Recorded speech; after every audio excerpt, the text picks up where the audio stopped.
ಎಲ್ಲರಿಗೂ ನಮಸ್ಕಾರ. Welcome to knowledge for life in Kannada channel. ಇವತ್ತಿನ ಈ ವಿಡಿಯೋದಲ್ಲಿ ನಾವು ಯೂನಿವರ್ಸ್ ಎನರ್ಜಿಯನ್ನ ಯೂಸ್ ಮಾಡ್ತಾ ನಮ್ಮಿಂದ ಮತ್ತೊಬ್ಬ ವ್ಯಕ್ತಿಗೆ ಹೇಗೆ ಟೆಲಿಪತಿ ಮೆಸೇಜ್ ನ ಕಳಿಸೋದು ಅಂತ ನೋಡೋಣ. ಅಂದ್ರೆ ನಮ್ಮ ವೈಬ್ರೇಷನ್ ಇಂದ ಅವರಿಗೆ ನಮ್ಮ ಮೆಸೇಜ್ ನ ಸೆಂಡ್ ಮಾಡಿ ಮತ್ತೆ ಅವರಿಂದ ರೆಸ್ಪಾನ್ಸ್ ನ ಪಡ್ಕೊಳ್ಳೋದು. ಫಾರ್ ಎಕ್ಸಾಂಪಲ್, ನಾವು ಯಾರನ್ನಾದ್ರೂ ನೆನೆಸಿಕೊಳ್ತಾ ಇರ್ತೀವಿ ಅಥವಾ ಅವರ ಬಗ್ಗೆ ಮಾತಾಡ್ತಾ ಇರ್ತೀವಿ. ಅದೇ ಟೈಮ್ಗೆ ಅವರು ಸಡನ್ ಆಗಿ ಬರೋದು, ಇಲ್ಲಾಂದ್ರೆ ಸಡನ್ ಆಗಿ ಫೋನ್ ಕಾಲ್ ಬಂದ್ರೆ ಅವಾಗ ನಾವು ಅವರಿಗೆ ಹೇಳ್ತೀವಿ, ನಿನಗೆ 100 ವರ್ಷ ಆಯಸ್ಸು, ಇವಾಗ ತಾನೇ ನೆನ್ಸ್ಕೊಳ್ತಿದ್ದೆ, ಅಷ್ಟರಲ್ಲೇ ನೀನೇ ಕಾಲ್ ಮಾಡಿದೆ ಅಂತ. ಸೊ ಇದು ಕೂಡ ಒಂದು ಟೆಲಿಪತಿ ಮೆಸೇಜ್. ಆ ಟೈಮಲ್ಲಿ ನಿಮ್ಮ ವೈಬ್ರೇಷನ್ ಆ ವ್ಯಕ್ತಿಗೆ ಅಷ್ಟೇ ಬೇಗ ತಲುಪಿ ಮತ್ತೆ ಆ ವ್ಯಕ್ತಿಯಿಂದ ನಿಮಗೆ ರೆಸ್ಪಾನ್ಸ್ ಅನ್ನೋದು ಸಿಗ್ತಿರುತ್ತೆ. ಸೊ ಈಗ ನಾನು ಹೇಳೋ ಈ ಟೆಕ್ನಿಕ್ ನ ಯೂಸ್ ಮಾಡಿಕೊಂಡು ನೀವು ಯಾರನ್ನಾದ್ರೂ ಮಿಸ್ ಮಾಡ್ಕೊಂತಿದ್ರೆ ಅವರಿಂದ ನಿಮಗೆ ಕಾಲ್ ಬರೋದು ಅಥವಾ ಅವರ ಬಗ್ಗೆ ನಿಮಗೆ ಯಾರಿಂದನಾದ್ರೂ ವಿಷಯ ಗೊತ್ತಾಗುತ್ತೆ. ಮೊದಲು ನೀವು ಯಾರ ಜೊತೆ ಟೆಲಿಪತಿ ಕಮ್ಯುನಿಕೇಟ್ ಮಾಡಬೇಕು ಅಂತ ಅನ್ಕೊಂಡಿದೀರಾ ಅದನ್ನ ಡಿಸೈಡ್ ಮಾಡಿ.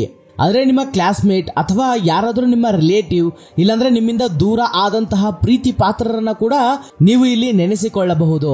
ಸೊ ಈ ಟೆಲಿಪತಿ ಟೆಕ್ನಿಕ್ಸ್ ನ ಯೂಸ್ ಮಾಡೋದ್ರಿಂದ ಅವರು ನಿಮ್ಮನ್ನ ಕಾಂಟ್ಯಾಕ್ಟ್ ಕೂಡ ಮಾಡಬಹುದು. ಸೊ ಮೊದಲು ನೀವು ಡಿಸ್ಟರ್ಬ್ ಆಗದೇ ಇರೋ ಪ್ರದೇಶವನ್ನ ಆರಿಸಿಕೊಳ್ಳಿ. ಒಂದು 3 ರಿಂದ 5 ಸಾರಿ ಡೀಪ್ ಬ್ರೀತಿಂಗ್ ನ ಮಾಡಿ. ನಿಮ್ಮ ಕಣ್ಣುಗಳು ಮುಚ್ಚಿರಲಿ.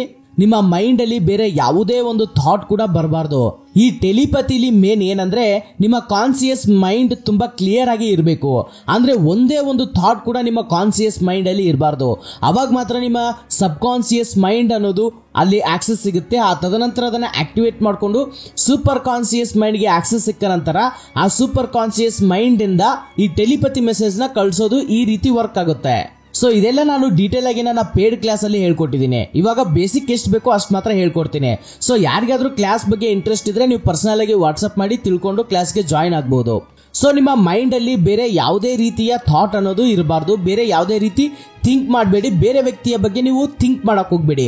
ನೀವು ಯಾರಿಗೆ ಟೆಲಿಪತಿ ಕಮ್ಯುನಿಕೇಟ್ ಮಾಡಬೇಕು ಅಂತ ಅನ್ಕೊಂಡಿದೀರಾ ಅವರನ್ನ ಮಾತ್ರ ನಿಮ್ಮ ಮೈಂಡ್ ಅಲ್ಲಿ ಒಂದು ಪಿಕ್ಚರ್ ರೂಪದಲ್ಲಿ ವಿಜುವಲೈಸ್ ಮಾಡ್ಕೊಳ್ಳಿ. ಬ್ರೀತಿಂಗ್ ಮಾಡ್ತಾ ನಿಧಾನಕ್ಕೆ ನಿಮ್ಮ ಥರ್ಡ್ ಐ ಚಕ್ರವನ್ನ ಫೋಕಸ್ ಮಾಡಿ. ನಿಮ್ಮ ಥರ್ಡ್ ಐ ನಿಧಾನಕ್ಕೆ ಎಕ್ಸ್ಪೆಂಡ್ ಆಗೋ ಹಾಗೆ ಫೀಲ್ ಮಾಡಿ. ನಂತರ ಒಂದು ವೈಟ್ ಡೋರ್ ನ ಓಪನ್ ಮಾಡಿ ಅದರೊಳಗೆ ನೀವು ಹೋಗೋ ತರ ವಿಜುವಲೈಸ್ ಮಾಡ್ಕೊಳ್ಳಿ. ಅಲ್ಲಿ ನೀವು ಯಾವ ವ್ಯಕ್ತಿಗೆ ಟೆಲಿಪತಿ ಮೆಸೇಜ್ ನ ಸೆಂಡ್ ಮಾಡಬೇಕು ಅಂತ ಅನ್ಕೊಂಡಿದಿರೋ ಅವರು ನಿಮ್ಮ ಮುಂದೆ ಇರೋ ಹಾಗೆ ವಿಜುವಲೈಸ್ ಮಾಡ್ಕೊಳ್ಳಿ. ಅವರು ಯಾವ ರೀತಿ ನಿಮ್ಮನ್ನ ನೋಡಿ ಸ್ಮೈಲ್ ಮಾಡ್ತಿದ್ರು, ಅವರು ಹೇಗೆ ನಿಮ್ಮ ಜೊತೆ ಮಾತಾಡ್ತಿದ್ರು, ಈ ರೀತಿ ಎಲ್ಲಾ ವಿಷಯಗಳನ್ನ ನೀವು ವಿಜುವಲೈಸ್ ಮಾಡಿ ಗಮನ ಕೊಡ್ತಾ ಅವರಿಗೆ ಹೇಳಬೇಕು ಅಂತ ಇರೋ ಮೆಸೇಜ್ ನ ಅವರಿಗೆ ಹೇಳಿ. For example, I love you ಅಂತ ಇರಬಹುದು ಅಥವಾ ಯಾವುದೇ ಒಂದು ಮೆಸೇಜ್ ನೀವು ಅವರಿಗೆ ಹೇಳಬೇಕು ಅಂತ ಅನ್ಕೊಂಡಿದ್ದೀರಾ ಅಂದ್ರೆ ಅದನ್ನ ನೀವು ಹೇಳಬಹುದು. ಈ ಮೆಸೇಜ್ ಹೇಳೋದ್ರಲ್ಲಿ ತುಂಬಾ ವಿಧಾನಗಳಿದಾವೆ. ಟೈಮಿಂಗು, ಟ್ಯೂನಿಂಗು, ಟೋನಿಂಗ್ ಅಂತ ಇರಬಹುದು ಅಥವಾ ತುಂಬಾ ದೊಡ್ಡ ದೊಡ್ಡ ಸಾಲುಗಳನ್ನ ಹೇಳೋದಲ್ಲ ಇದು ಟೆಲಿಪತಿ. ಒಂದು ಚಿಕ್ಕ ಪದಗಳಲ್ಲಿ ಮುಗಿಸೋದು ಟೆಲಿಪತಿ. ಅದು ಯಾವ ರೀತಿ ಅಂತ ನಾನು ಡೀಟೇಲ್ ಆಗಿ ಕ್ಲಾಸ್ ಅಲ್ಲಿ ಹೇಳಿದ್ದೀನಿ. ಸೊ ನೀವು ಮೆಸೇಜ್ ನ ಹೇಳಿದ ನಂತರ ಮತ್ತೆ ನಿಧಾನಕ್ಕೆ ನಿಮ್ಮ ಬ್ರೀತಿಂಗ್ ಮೇಲೆ ಗಮನ ಕೊಡ್ತಾ ಮತ್ತೆ ನಿಮ್ಮ ರಿಯಾಲಿಟಿಗೆ ತಿರುಗಿ ಬನ್ನಿ. ನಿಮ್ಮ ಕಣ್ಣುಗಳನ್ನ ನಿಧಾನಕ್ಕೆ ಓಪನ್ ಮಾಡಿ. ಸೊ ಈ ರೀತಿ ಪ್ರಾಕ್ಟೀಸ್ ಮಾಡೋದ್ರಿಂದ ನೀವು ಟೆಲಿಪತಿ ಮೆಸೇಜ್ ನ ಕಳಿಸಬಹುದು. ಸೊ ಅಷ್ಟು ಈಸಿ ಅಲ್ಲ, ಇದಕ್ಕೆ ಪ್ರಾಕ್ಟೀಸ್ ತುಂಬಾ ಬೇಕಾಗುತ್ತೆ.